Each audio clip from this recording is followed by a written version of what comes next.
Jump into things here today. So I kind of skipped over this last class, and I said I wanted to revisit and give it a little more time.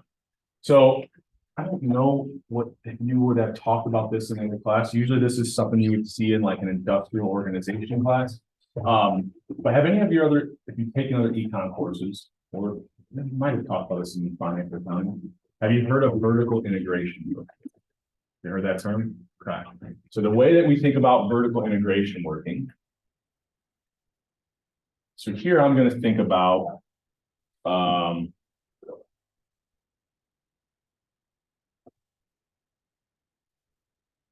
I've got a market. I'll kind of keep this simple and keep marginal cost constant for right now. Let's say I've got a market and it's monopolized by like the NFL, right? So the NFL has a monopoly on the games that they're selling. And so when they charge these networks a certain price, they can kind of charge a certain price per game, right? Now, in in practice, what does it look like? Well, once I know my price and quantity combination, I don't say, hey, I'm selling 15 games for this price. Each game is $1 million. You would probably go to the network and say, here, you can buy these 20 games for $20 million, right, or something like that. But you're coming up with that number based off of where does marginal revenue hit my marginal cost curve, go to the demand curve to figure out what the price should be. I then, if I'm thinking about being that network company, why did I buy those games? Well, because I want to sell ad space, right? I want to generate revenue from ads. So what's going to happen there? So there's some demand curve for kind of advertisements during these games. They paid this higher price, right? So you can kind of think about it as their marginal cost is way up here. And even if that network has a monopoly in the market, so I'll call this Q1 here, right? So you can kind of see, I think that usually we call this like the upstream and then the downstream firm, right? The upstream firm being the person who's selling these packages of games to the networks. The downstream company is the networks then trying to sell these advertisements or the advertisement space, right? So vertical integration works in that, let's say, and I'm going to use a dumb hypothetical and then give you some actual examples, but let's say the NFL, it's actually not that dumb. I'm surprised they don't do it. I got to imagine it's infrastructure costs. But instead of selling this to the network, what if they just created their own streaming service, right? Well, instead of kind of having this higher price and kind of this lower quantity of ads, right? What would happen there is, well, why am I, if I'm the NFL, why am I going to sell to myself at this higher monopoly price? I'm not, right? I'm going to actually sell a much higher number of games, right? Probably would put on every single, so we'll call this Q2, every single game, and we'll call this P2, I should call this P1. And why would I sell it to myself for a higher price? I'm just going to sell it to myself whatever it costs me, right? Because why am I going to upcharge myself? So now for this vertically integrated firm who owns both the games and now also the advertisement space, right? Marginal cost, right out of the room, here we go. So this is kind of like the vertically integrated marginal cost. I'm just selling to myself at cost. Now we can kind of see what happens. They're able to sell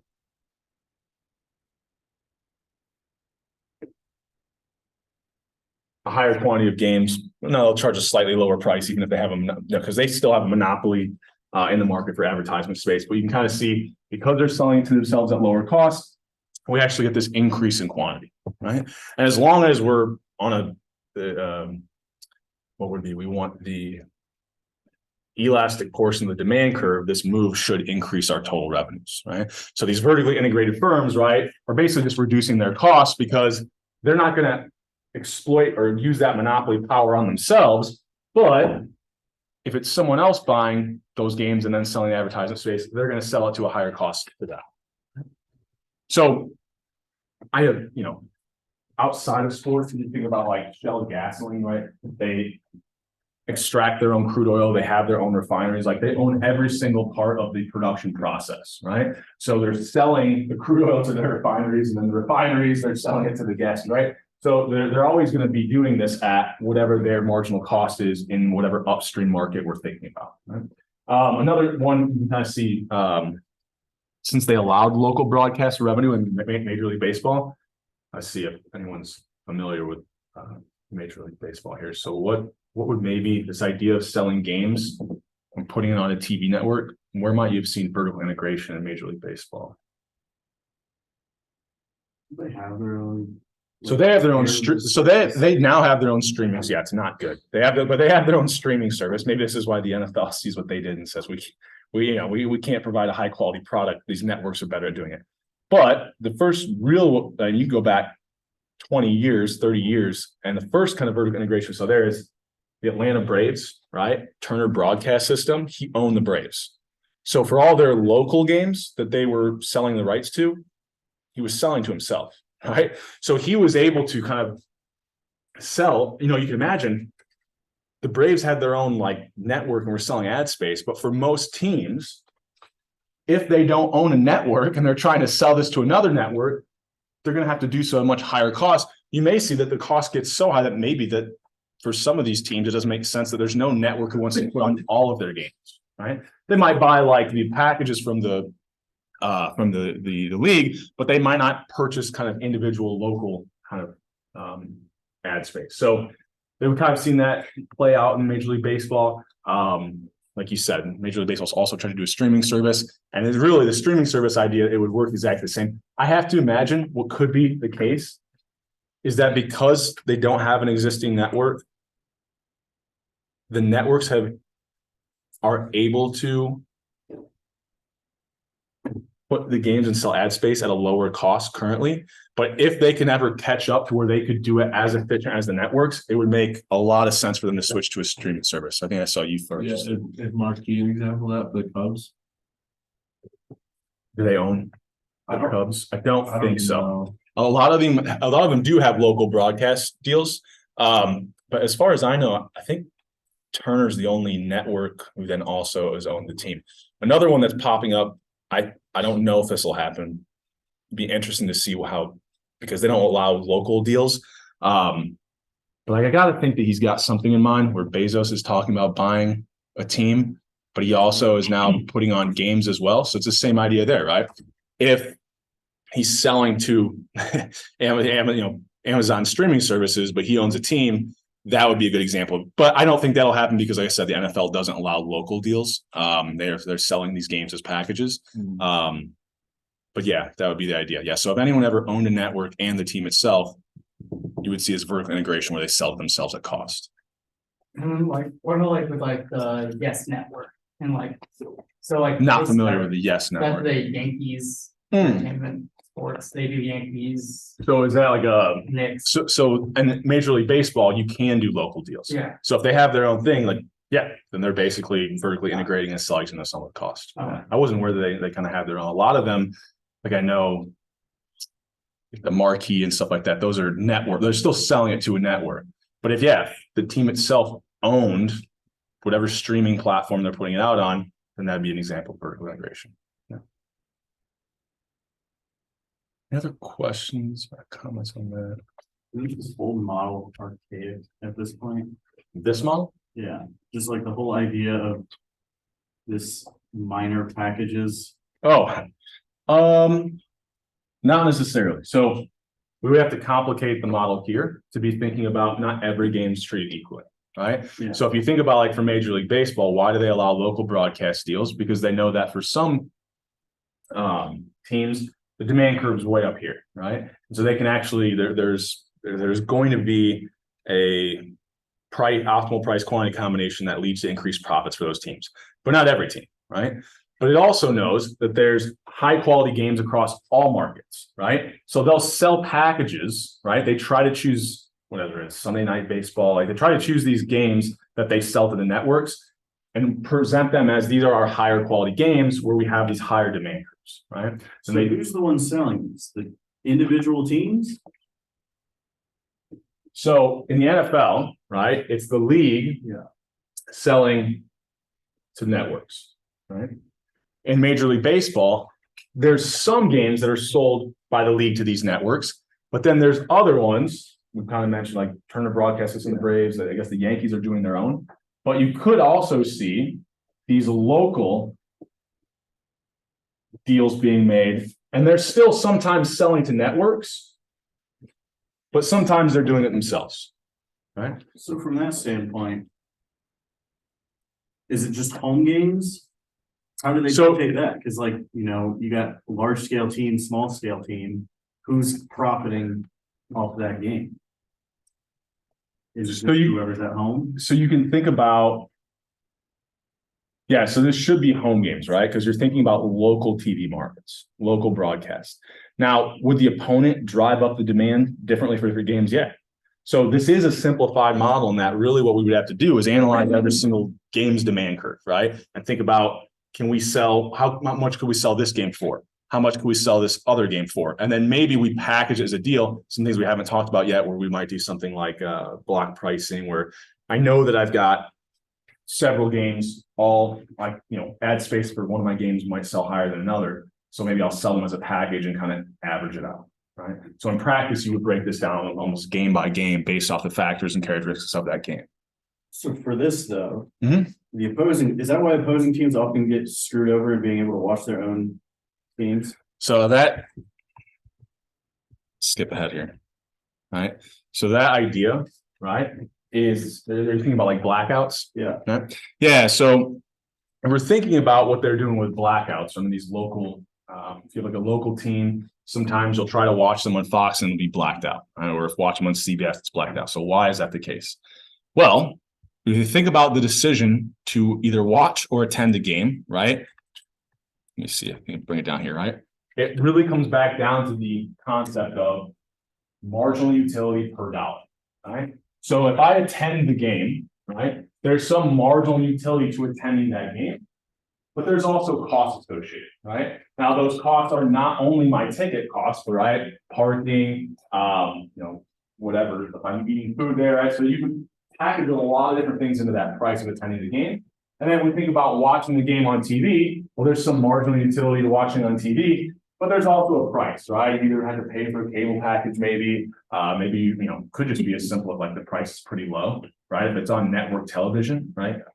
It's just the electricity it takes to run my TV, right? Now, maybe there's some cost that I'm not going to work instead to watch this game. So, but we can imagine the price of watching on TV is probably significantly lower than the price to attending the game, right? Now, the marginal utility of attending the game is probably for most people, at least if you're interested in watching the sporting event, probably much greater than the marginal utility of watching it on TV. So even though the marginal utility is higher, the price is also higher. We'll make the decision whenever that marginal utility per dollar is higher. So the marginal utility per dollar of attending is higher, we choose to attend the game as opposed to watching on TV. So by blacking out games, what do?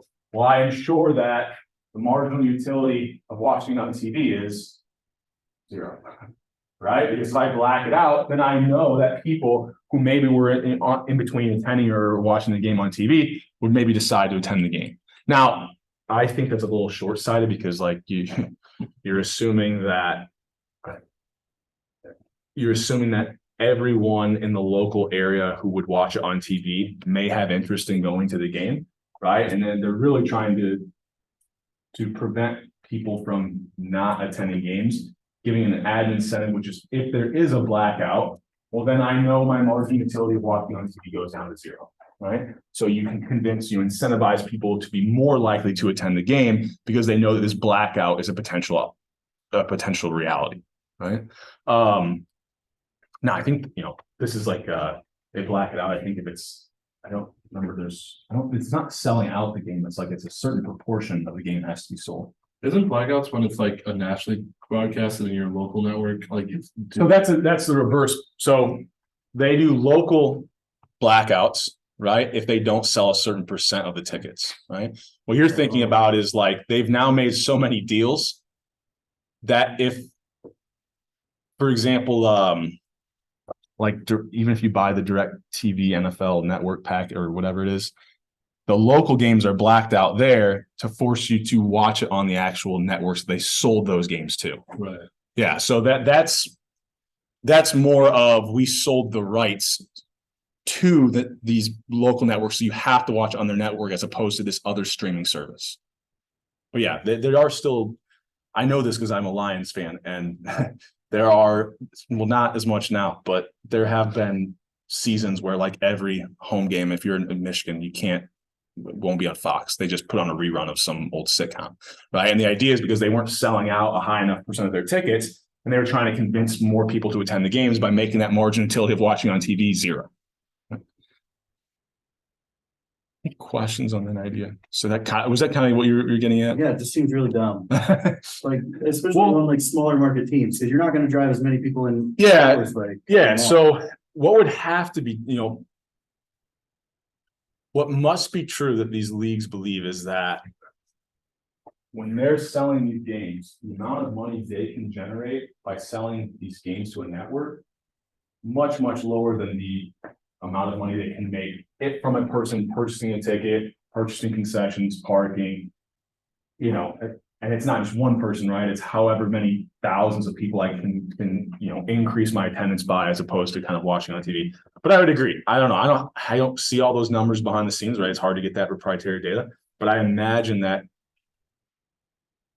would imagine that there's another process other than how they're currently doing blackouts that could still incentivize people to attend the game while not completely shutting off that TV market. But that is currently what they do. So how early is that decision made?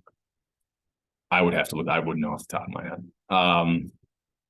I think usually they know, or they announce it a day prior or something. Usually, I feel like they usually have it, like, we'll say like the day before whether or not it's going to be blacked out or not. But I'd have to look it up. I don't know off the top of my head. But yeah, you can imagine, why would I maybe want to make it known earlier? If I make it known earlier, I give people time to kind of adjust and then attend the game, right? If I do it the day of, you're right, it makes no sense. Right? So I'm guessing it is probably at least a day in advance. All right, but this kind of gets at the idea of kind of thinking about margin utility per dollars. So you've probably seen this in other economics classes, and we're kind of using it here. So I skipped ahead of some things, but I think this was stuff that we did last class. I showed you the broadcast, kind of the variation. We talked about kind of the difference in the numbers across these leagues. Oh, sorry. And we kind of already talked about this, where we're thinking about blackouts. But you could also do interesting things like, if you think, if we're analyzing individuals' decisions, and like for some people, like it doesn't matter how much you drive this price down by. I'll give you an example here in a second. So let's say that this margin utility of attending a game, I'm like an old curmudgeon, and like I just don't want to be around people, right? So the margin utility of attending a game for me is always zero. So it doesn't matter how much you lower the price, it's always going to be the case that the margin utility of watching on TV is higher for me, right? Now that's an extreme example, right? But you can imagine that for a lot of consumers, that margin utility of attending a game is much lower than their margin utility of watching on TV. So because that price is higher of attending a game most often compared to watching on TV, for certain consumers, you're always going to get them kind of deciding that they don't want to attend the game, they just want to watch it on TV, right? But that would, you could come up with all kinds of different examples. Like this person's margin utility of attending is this, and the margin utility of watching TV is this. And you're just thinking about pricing adjustments that would have to be made to convince that specific person to attend versus watching on TV. All right, so we already talked about blackouts. So one thing that we didn't, I don't think, touch on last class is licensing revenue. So like the leagues, we were talking about different revenue sources that factor into that demand curve for overall wins from a team. They would sell, obviously we think about like jerseys, players' likeness, they sell to video games. You have to sell officially licensed NFL to use their insignia, you've got to pay a certain amount for. So, you see this, all these different things they're charging these companies money for, right? Nike's paying to be able to use all these different logos or team trademarks. Now, all of this licensing revenue, as far as I'm aware, of the 4 major leagues, is all done through the league itself, not individual teams, right? So, for instance, I'm sure that it's, if they're selling a higher number of jerseys, those are companies that have already paid to be able to make those jerseys. So it's not like the team gets any additional revenue. So this licensing revenue is done at the league level and then evenly distributed to the teams, right? So this is one way. It might seem unfair to teams that maybe have popular players and things like that. But what it's trying to do is that it always knows that New York's going to sell way more jerseys than Carolina, right? So by sharing this licensing revenue, we're kind of helping reduce that gap in the wins from these large and small market teams. Kind of like we analyzed last class, I kind of showed you we get this nice average total revenue curve now that's a little bit higher than demand, so that for some of our smaller market teams, if they choose to move from profit to win maximizing, they can now get their targeted number of wins a little bit closer to those large market teams. Okay. So they do have some. I think the NFL does have some way that they can make individual licensing deals. Like I think Pepsi is like the official drink of the Cowboys or something like that. And you go to all these, it's not old. I mean, in my mind, it's old style, but there's old style that the beer of the Cubs is, they change it now, but it's someone like purchases the rights, right? I think, yeah, you might be Budweiser now, but like if you choose your team, like they probably have some company that's like the beer of this team or the official sports drink of this team, right? Those kind of licensing deals that they're doing with specific teams, that money does just go to them, right? But those deals aren't near as large as the license revenue that's being generated at the league or the league level. I kind of pulled these numbers, so it's kind of interesting just to look at what these revenue amounts are. So they're in the billions, right? The license revenue that's generated in these leagues are $3.5 billion in the NFL, 5.5 million in baseball. Now these are global, so I'm guessing that's why you might think we've talked about NFL having a much higher demand curve.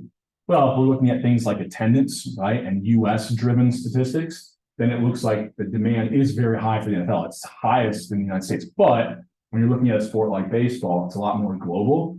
You're able to do a lot more deals outside of the US, which is probably what's driving this licensing up, to be significantly higher than the NFL. I don't know. I pulled some other ones too, because it's crazy to me that I don't know. So the WWE is making like $1.2 billion in licensing. I don't know what you purchase from the WWE, but I guess I'm just not an avid fan. But even the MLS, you kind of also, this was everything that was in the top 100. Iron Man actually snuck in like at 90 something. Anyone that that runs ultra marathons and things always likes to let people know. So I'm sure that's where that comes from, right? Another interesting one that I didn't put on there is that we also have the NFL Players Association making a significant amount of licensing revenue. So that would bring the NFL's numbers a little bit closer to Major League Baseball. And I forget the exact, all the exact rules, laws, whatever they agree to in the collective bargaining agreement. But the Players Association NFL makes sure that things like player likeness and then some of the jersey sales kind of revenue goes directly to kind of the players, right? So that's why we might see the NFL not generating as much for the league, because they've agreed with the Players Association, the union, to kind of give a certain amount of that money of licensing revenue to the players, right? So we've already talked about a little bit about venue revenue. We talked about like ticket sales, right? We kind of thought about those, but there's also other revenue, right? So parking, concessions. In fact, I'm jumping a little bit here. But a lot of teams, we've seen movements from being in the city to kind of out into the suburbs. So one of the main one advantage of this, there's several, we'll talk about some later on in the semester. But currently, the good example in Chicago is that, it's a bit like Wrigley Field, like they can't have their own parking. Like they're trying to do parking off site and they bus people in. Where I used to be, if you wanted to go watch, you had to find a place to park, but wherever you're parking and you're ever paying to park, that's money's not going to the team. if I can build, buy all this land outside of the city, build my stadium there, but also have my own parking structure or parking lot, whatever. Now I'm generating additional revenue from every single person that attends the game and wants to park there, right? So, we've seen this kind of move away because parking and concessions, although they seem minimal, generate a lot of revenue. You can imagine, I mean, if every single person pays $10, right, for parking, I mean, every single person that attends the game, you're likely generating, maybe not every single person because people come together, but like take the number of people that attend the game, multiply it by however much you're charging for parking, right? So it's a pretty significant amount, especially if you're thinking about things like baseball games where some of the tickets like for midweek, midday games, the ticket prices get relatively low. You might be able to charge just as much for parking as you are for your tickets, right? So we think of like this ticket revenue being like all this money. Well, yeah, parking could be as well if I'm owning that parking structure. Then concessions, obviously. Now, one thing they've also tried to do is then kind of create special seating, right? So things that I believe will have a higher demand, right? Or provide higher marginal benefits to consumers that I could then charge higher prices for, right? So we see a lot of teams now have luxury boxes or even if they don't have suites. I've noticed like at some stadiums, they'll have like some of the seats are like, movie theater seats as opposed to like just benches, right? So they'll try to kind of create new products even within the stadium, right? Different types of seats. Signs or ad space, naming rights are also a big one that we see in these stadiums. So we'll talk about a little bit about two of them today. So first is suites, and then we'll kind of look at naming rights. So if I look across the NFL, and this is a little bit older data, I forget exactly when this was 2018 or 2019, but you can kind of look at how much each team was charging on average for their suites. Now there was some variation, but this was kind of the average suite cost. You'll notice like there's a pretty significant variation, right? I mean, 60,000 was the average for the 49ers, and the Lions were down there at 10,000, right? So, we can kind of see this. This kind of looks like large versus small market. I mean, Cincinnati, Nashville, Atlanta are on the low end. Boston, Houston, New York was up here. Now it's not every single team here because I'm not even seeing the LA teams on here, but this was just a kind of a sample of the teams.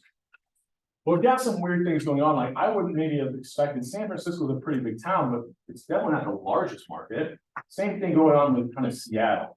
So what do you think could be driving these prices up? So remember, if we're thinking about suites, right, or these luxury boxes that people are paying for, we could still analyze it with our ticket market. There's a certain number of suites we can sell, and there's going to be a demand for it. So if I'm seeing a higher price, it must be, right, a suite is a suite. So like that capacity is kind of thick. It must be that there's a pretty high demand in those cities. Did you have? Yeah. So why is that demand so high in Seattle and San Francisco, even though they're not our largest markets?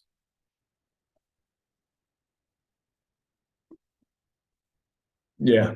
Seattle could be using the rain, and San Francisco maybe because of the stadium like 3 years old.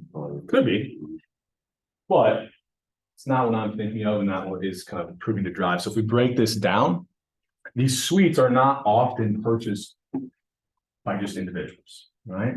Who's usually who's another type of consumer that purchases these suites a lot? Companies, right?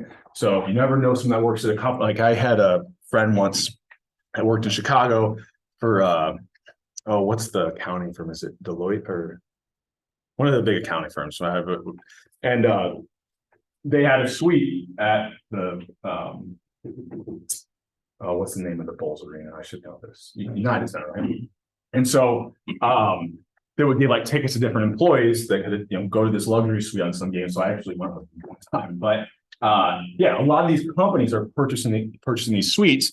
San Francisco and Seattle, we got some major kind of big tech companies near San Francisco. Seattle, you've got companies like Boeing that are huge. That a lot of them are purchasing these suites. So you're seeing kind of not just the market size, but here it's just not our consumers aren't just individuals, like average individuals. We're also now selling these luxury suites to companies, right? Any questions there? So kind of an interesting idea there. This actually breaks it down a little bit more. see if it works. Great. So let me see. I know that there's an interesting thing.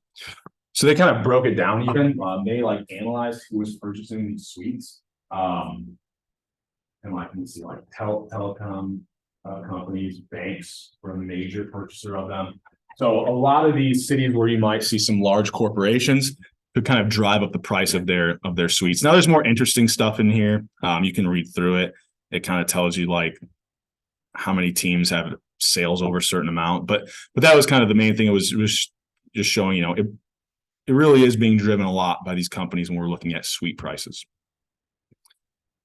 So the next thing I wanted to kind of talk about today, another source of revenue that kind of presents has an interesting paper associated with it, is naming rights for stadiums. So I shouldn't say every stadium. The majority of stadiums now are named after some bank, insurance company, right? Bankers Life, right? And like all the Lucas Oil, right? They're all named after. All the stadiums have some company that's probably purchased the rights, right? Why do they do that? Well, they believe if they're associated with this team, maybe the fans of that team are more likely to purchase their products, or every time the game's on TV, they're always mentioning, I mean, I've heard SoFi Stadium about 1 billion times this fall, right? So like that name is getting mentioned, and that's essentially advertisement, right? They're every time these games are on TV, they're getting another ad, basically. So why would I want to pay for these naming rights? I think it can generate additional revenue for my company, right? Drawing more consumers. So I believe I think I might need to update this because I think someone else sold it that didn't previously sold it. But there was only 6 NFL teams and 10 Major League Baseball stadiums that hadn't sold their naming rights. Like I said, I think this is now 5 NFL. I feel like there was one that switched recently and I forgot to update this. So most teams have sold the rights to their stadium, right? So we go down here. It says interesting. Oakland had an offer that backed out. Why would you not want to sell these rights, right? So why would a team be able to generate more revenue by not selling the rights? And why might we see Major League Baseball have fewer teams selling the rights to their stadium? It's because the name of the stadium is somewhat tied with the team. So Wrigley Field, right? If you tried to sell out the rights to that name, I guess if you go back far enough, Wrigley was a company, but like they're not paying for the rights now. And so if we sell out, have some company come in, some bank come in, and then we'll replace the name, potentially there's a kind of backlash by fans. We see a decrease in the demand curve, which then kind of drives down our ticket revenue, right? And if that decrease in ticket revenue or apparel, so whatever it is greater than the amount of money we generated by selling the stadium's name, well, then we actually just we hurt our own profits, right? So it's kind of this balancing act for these older kind of stadiums that kind of have this iconic name that's associated with the team that in and of itself sells things, right? The name of Wrigley Field probably sells or generates revenue for these teams. And so that's why we see some of them decide not to. And if we look at the ones that aren't, it's like almost all older stadiums, Soldier Field. So kind of the history of naming rights is they didn't really occur until the 70s. So the very first one, I can't remember what team this is. Do I have it up here? I don't remember. It was Rich Products, and it was $37 million for 25 years to have the right to have their name on the stadium. Some more current deals kind of show just how much more money these companies are paying now. Golden State sold theirs for they didn't give the exact number, but they reported to the media somewhere between 15 and 20 million a year. Right. And I think it's because they sold a package of a certain number of years and it varied a little bit, but every single year they were getting essentially $15, $20 million per year from Chase. Right. AT&T sold theirs. It's in the NFL, 17, 19 million per year. It's hard to know a lot of these, unless the company or the team puts it out there, it's not like it's not public record. But a lot of times you'll see them kind of put out a number, at least a ballpark number. And then United Airlines just paid $69 million over a 16-year period, which is probably actually a good deal if you look at the price per year compared to some of these other ones. But this just kind of highlights the sheer magnitude of how much these companies are paying. I mean, billions. We're talking about billions or millions of dollars here. I don't think that was supposed to be billion. That was supposed to be million. So what are the benefits going to be? We kind of already talked about this, right? Name recognition. But there's a study that's kind of shown that there's no impact on the sponsor's profitability, right? And, economists just drives them wild that these companies are still doing this because there's pretty strong evidence that after you purchase it, the naming rights to a stadium, you actually don't see any improvement in your sale. Like you don't see any additional generated revenue. So we'll take a look at that here. We've got the table here, but I'll pull up the actual PDF. No, maybe I won't. I put that in here, hopefully.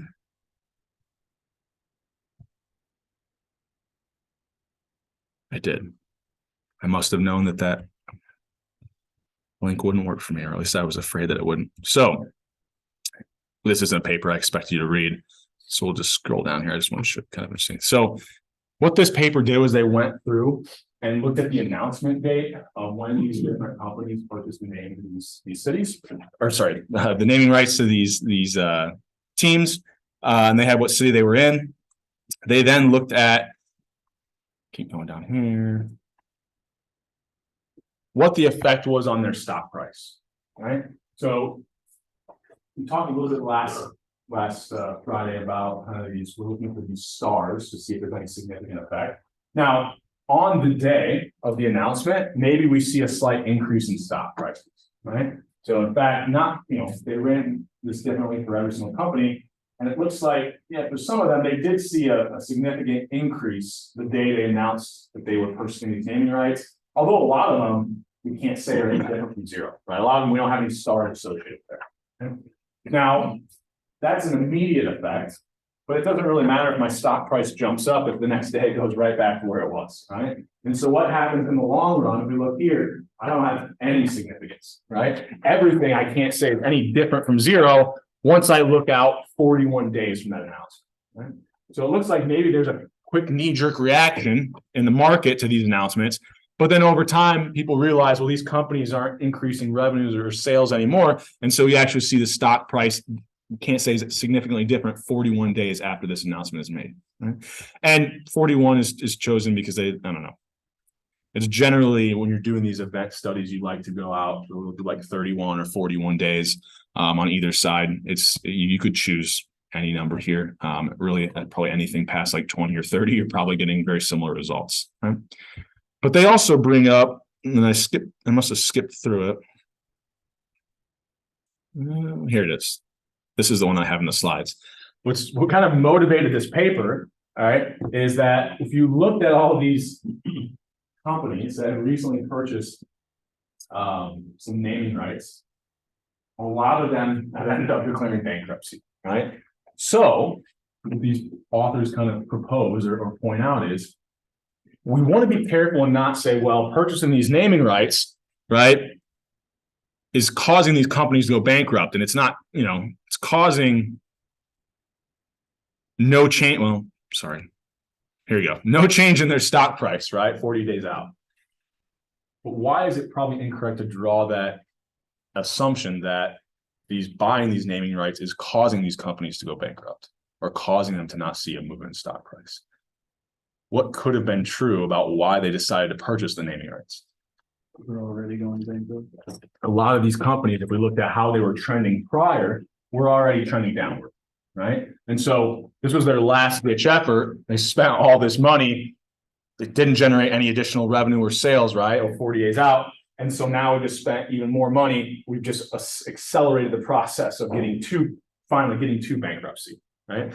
And they go a little bit into this. They don't have as much data, but they kind of point out later on in the paper, just mentioning that some of these companies, they were all the ones that went bankrupt. If you look at their stock price prior to the purchase date, it's trending downward. Right? All right. I think that's the only other thing I want to mention from here. Yeah. Okay. So, once like I said earlier, this drives economists mad because it's like, we have no real evidence to support that these naming rights are valuable to these companies at all. And yet we still see these huge deals going on. Right? Maybe the companies have some proprietary data that we don't.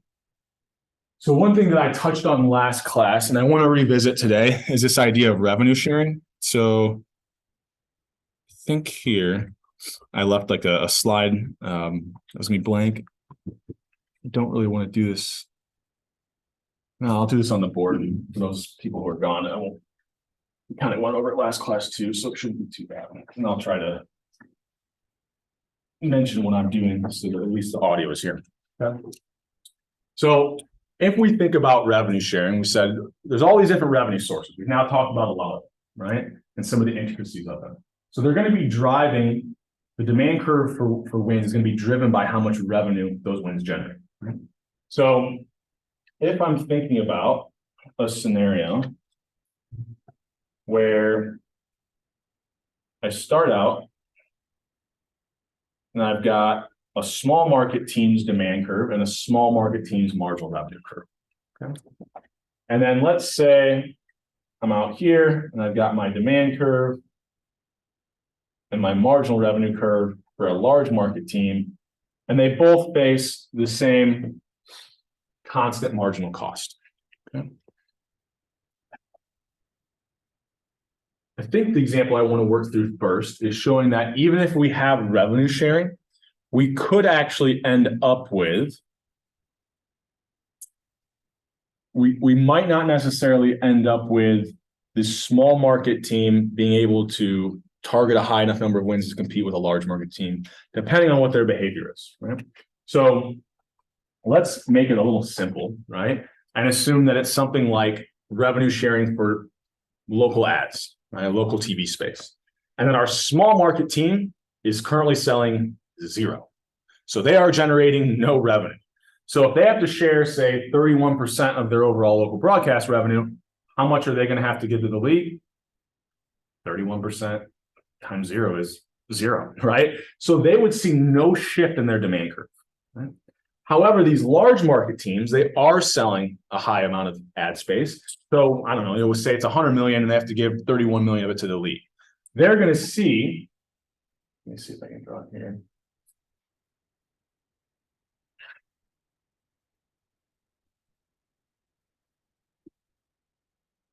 A reduction or a decrease in their demand and marginal revenue curves, right? So for these larger market teams, let's say that everybody is profit maximizing.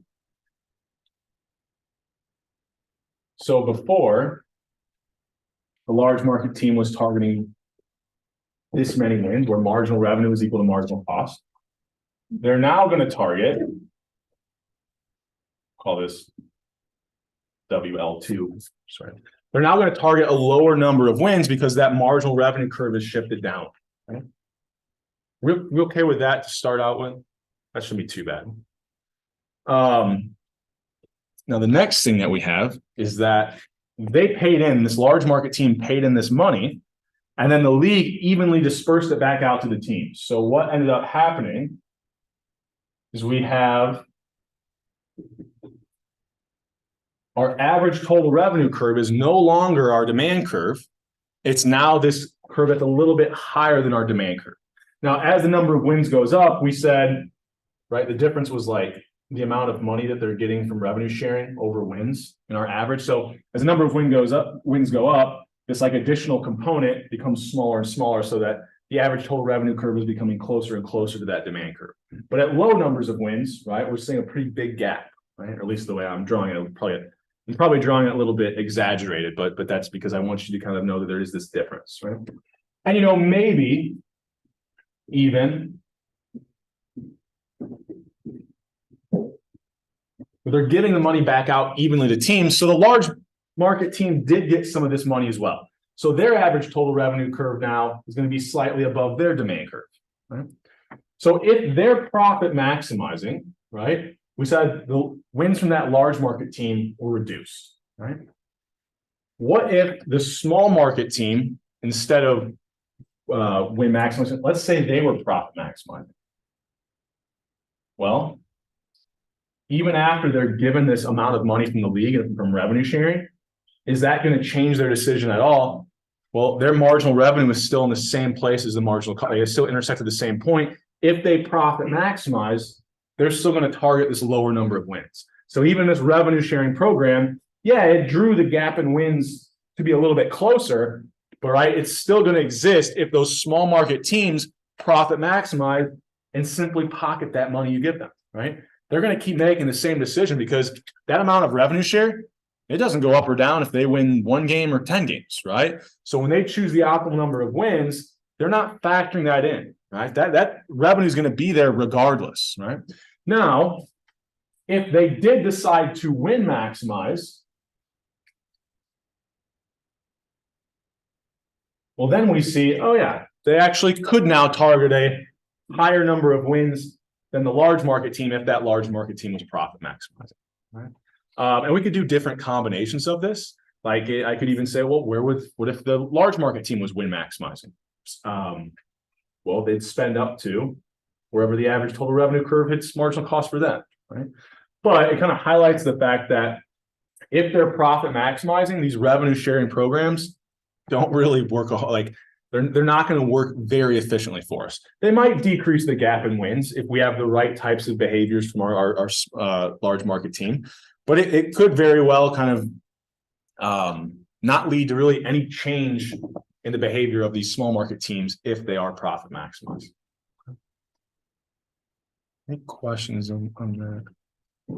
So I assume something away in this example that's probably not always going to be the case when we think about revenue sharing, which is that the small market team didn't pay anything at all, right? So it's likely, just becomes a more complicated graph, that I initially see both a shift in, once I have these revenue sharing programs, I see a shift in both the small and large market teams' demand and marginal revenue curves. It's just that the shift in the large market team is going to be a greater shift. Why do I know that? Because if they're generating more revenue and each team pays the same percent, 50% of 100 million is going to be a much larger decrease than 50% of, say, 10 million, right? So I know that even if I have both of them shifting, that large market shift is going to bring those two demand curves closer together, right? But here, sometimes I'll make these assumptions kind of nice, shut it down completely for that small market team, so we can really just analyze the effect of this one demand shift. Okay. Any questions on that before? So we'll kind of pick up next class. We'll talk about limiting entries in these different leagues. Some advertisement stuff. We'll then also look at that paper, which I think I mentioned last class, but it was at the end. So I just want to reiterate this. Well, if I was in the right course, that would help. I believe it is this NBA outcome uncertainty and attendance, right? So I briefly mentioned this, I think on Monday, but people like to watch games where the outcome is not guaranteed, right? Like they want it to be an even match. This kind of gets at that a little bit. And we'll start thinking about how that's going to shift our demand curve for different games and things like that. Okay. Any questions from me before you get on here? So actually, I won't use the iClicker today because I'm guessing I'm going to have a million emails when I get back to my office about people not being here because of the weather. So I'll kind of hopefully the weather calms down. I'll expect everybody to be here Friday, and I will bring a set of questions related to that paper. So make sure you're at least kind of skimming over it and reading the abstract and looking at the tables a bit. Okay. All right. We'll see you guys on